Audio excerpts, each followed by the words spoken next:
Hello, I'm Peter Andresen, a long-term member of the editorial board of the Corrosion Journal. I have the pleasure of handling the editorial interactions on two papers being published in the Corrosion Journal, both related to environmental effects in high-temperature water. The first is the influence of dissolved hydrogen concentration on the protective properties of oxide films of alloy 600 relevant to pressurized reactor water stress corrosion cracking. The second is corrosion fatigue crack growth of an austenitic stainless steel and its heat-affected zone in a dissimilar metal weld joint in 325C water. I'm a member of the U.S. National Academy of Engineering and a fellow of AMPP and ASN. My 5-decade career in evaluating stress corrosion cracking and corrosion fatigue in high-temperature water, primarily related to light water reactors and steam turbines, provides a vantage point for reflecting on the importance of these papers. Structural alloys are not thermodynamically stable in water, and thus they fundamentally rely on the limited kinetics of oxidation imparted by their protective oxide. One of these papers evaluates the nature of the protective oxide on alloy 600 in PWR water, which have dissolved hydrogen and very low dissolved oxygen content.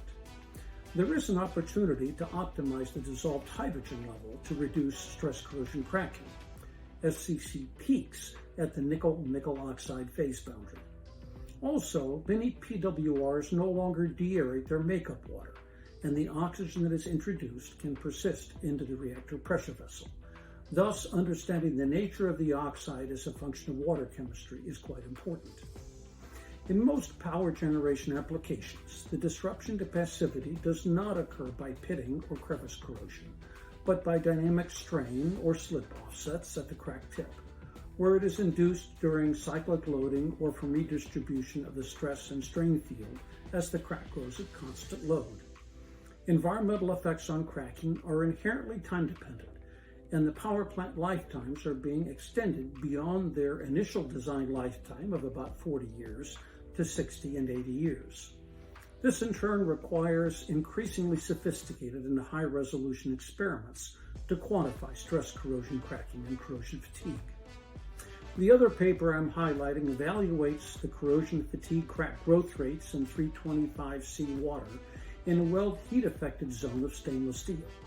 Residual strains develop close to the weld fusion line during weld solidification, and these generally accelerate cracking.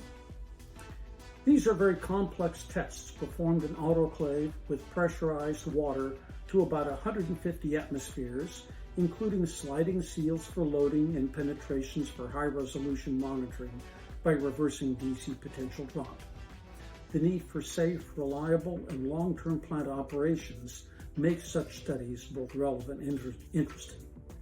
I hope you enjoy these and other articles in the pages of the Corrosion Journal.